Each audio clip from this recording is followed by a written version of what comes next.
Hey guys, it's Dave from MortgageGuy.com, and in this video I'm going to go over everything you need to know about your job and getting an FHA loan. But before I do, please subscribe to my YouTube channel to keep up with more videos like this.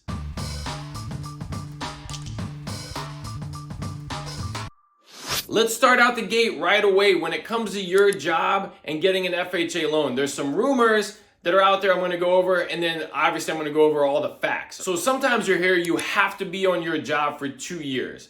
That is not the case. So you can throw that out. Keep in mind also, it'll say, or somebody will say, you have to be working for 2 years. That's not true. We can take college transcripts in place of maybe some of the working history for the last 2 years. So, hey, I was in college for 1.5 years, and then I've been working for 6 months. We're going to use those college transcripts in your employment history of the last 2 years, which is what mortgages look at. One thing that FHA has that's important to remember is they have this rule where if you didn't work for 6 months, you have to be back on your new job working for 6 months. So when there's a job gap of 6 months, this is a firm, hard rule that FHA has.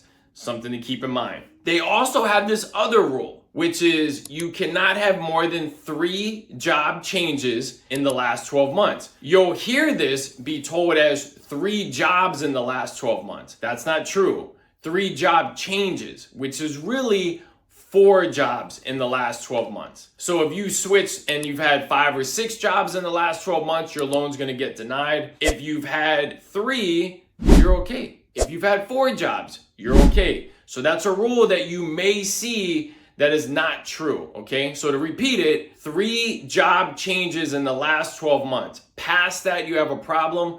What does that mean? 4 jobs. Let's talk about overtime, bonus, and commission. You may hear you have to be receiving it for 2 years. That is not the case. FHA needs you to at least be receiving it for a minimum of 12 months. If you received it for 2 years, they're gonna average it over 2 years. If you received it for less than 2 years, depends on the underwriter and what makes your file work. Some will average that over 2 years. So if you received it for 20 months, they're going to divide it over 24 months if it qualifies.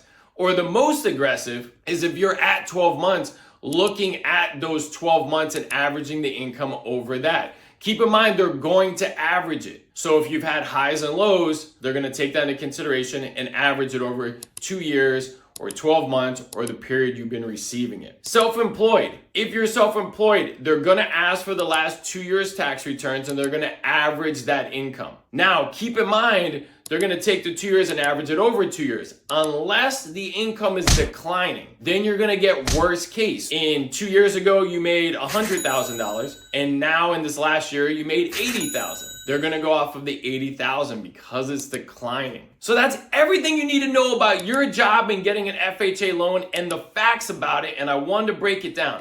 If you found this video helpful, I'd love to be your lender. Please subscribe to my YouTube channel and stick around for this next video. I think you're gonna like it. Thanks, guys.